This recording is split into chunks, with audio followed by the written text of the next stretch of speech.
Yo, what's that? Look at that. Another. Stop! You have no talent! Fuck you! Fuck you! Hey, what's up everyone, and welcome to another review for the month of Gorror, and this time I'm taking a look at a little movie called Better Watch Out, which has been called The Strangers mixed with Home Alone, which makes me go, okay, alright, so interesting. It's like if you made Home Alone into a horror movie, really? I mean, that's pretty much what that's telling me, so alright, I'm in. Not that it hasn't been done before, but hey, I would still like to see it. I would very much like to see it. So, it came out. It's out right now. You can watch it. Go ahead, check it out if you want. But let me tell you, if you should.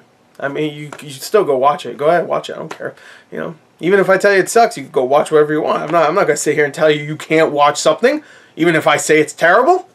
Go watch it. I don't care. Don't even watch his review. Shut it off. I'm sorry. I didn't mean to yell. Okay? I love you. Alright? Actually, I'm not really joking about that. If you have any interest in this movie whatsoever, watch this movie and then come back to this review, okay? Because I'm not going to spoil anything in particular, but I am going to talk about it in a way that you might consider spoilers, okay? So, end this review now, pause it, go watch the movie, you know, whatever you want to do, alright? So anyway, back to the review. So this is the thing about Better Watch Out. This is a movie that for the first third of it is Strangers meets Home Alone in some capacity, okay? There's not really any traps or anything like that in the first third of the movie, but it does have a very Home Alone feeling. It's set during Christmas. You follow a kid and a babysitter in this one, so it's kind of Home Alone-ish, but not really. I mean, you're not Home Alone, so right there, strike that out. But it is a Christmas movie. It feels a little Home Alone-ish. Even the way it's kind of filmed, it feels like a more adult version of Home Alone for the first little bit. And then it goes into like a home invasion movie, which if you watch the trailer, that's really... I didn't watch the trailer, but I've heard the trailer has been making it seem like it is a home invasion movie where it's kind of like Home Alone except it's more, you know, rated R.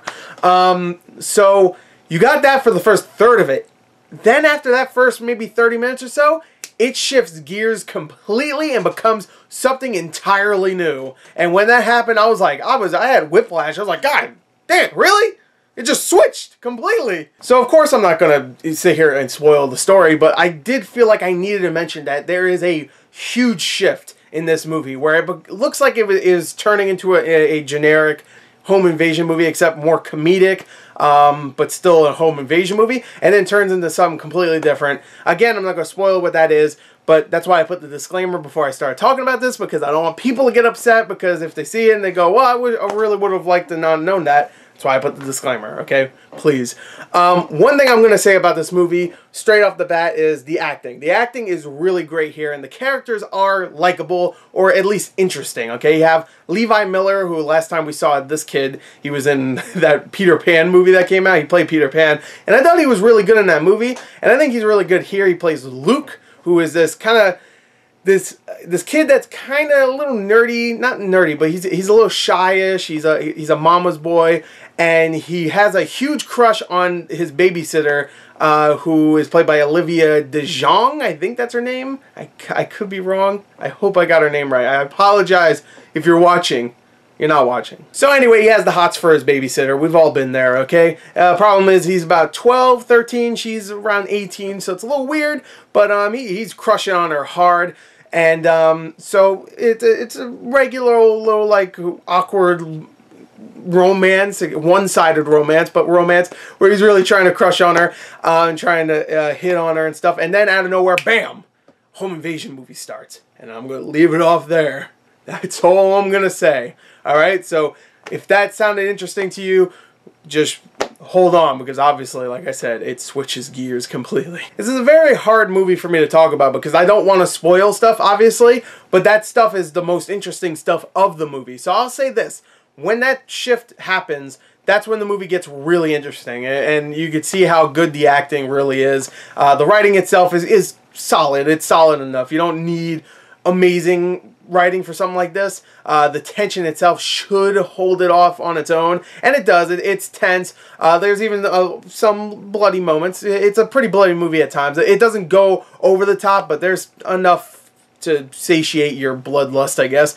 But what I thought really worked in this film completely is the atmosphere. I thought the atmosphere was really good because it's not really a creepy movie. It's very like vibrant and bright all the time. It's, you know, there's Christmas decorations everywhere, and there's not really moments where, there's a couple moments here and there, but not too many are just like darkly lit and stuff and trying to spook you out. And I thought that was really interesting for a horror movie nowadays, where most horror movies are just like, it's darkly lit, oh, it's scary, ooh, spooky, look, oh, it's dark everywhere. That's what a lot of people think is atmosphere, and a lot of those do work, don't get me wrong.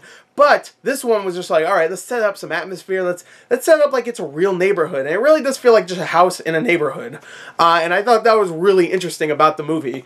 It feels like Home Alone if it was a horror movie, except it stops being that about 30 minutes into the movie. But you get it. It looks different enough. It's also a very darkly comedic movie. So it's both a horror film, yeah, plenty of stuff that you come here for a horror film to see, and then you got some comedic elements to it, which I thought actually worked out. It was actually pretty funny at times. Again, I have a dark sense of humor, so I was laughing way more than probably most people would, but I thought it was really, really funny at times, and actually a little clever. There's one scene involving a paint bucket that I thought, oh, it's genius, especially for a movie like this, which I'm not going to say anything else more about that.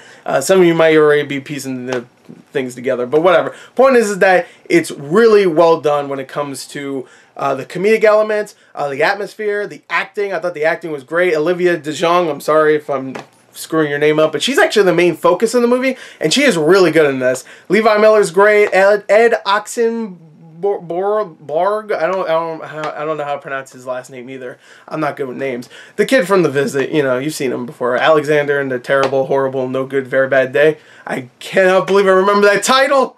He was in that. He was Alexander. Swish. I remember shit. Anyway, he was good in the film. It has a lot of solid moments between the cast, and it's hard for me to talk about this movie because I really do want to talk about certain things. Hell, even me mentioning the paint bucket, I feel like it was a little bit too much. But thank God I put that disclaimer because I want you guys to go see the film because it is actually a really solid little movie. Is there some problems? Sure. The writing itself isn't the best ever out there. There's parts where it gets a little slow, but the movie is only like 85 minutes long, so it does go by pretty quickly, even though there's moments where I'm like, okay, you can wrap it up, and then they do, but it felt like it was just a tad bit too long at times. Also, there's some overacting. Even though some of the actors I've said are really good in the movie, there's times where it gets a little hammy at times, just a little bit. I don't want to mention who, but it gets a little hammy sometimes. So overall, I still really liked it. Better watch out. You better watch it. I'm sure I'm the only one that's ever said that. So go check it out. I highly recommend it. So there you go. That's my review for Better Watch Out. Thank you. And until next time. I didn't give it a score. What am I doing? I don't even know. I'm going to give it straight up a 30 out of 40. I thought it was solid. Definitely go check it out. There you go. Thank you. And until next time, goodbye.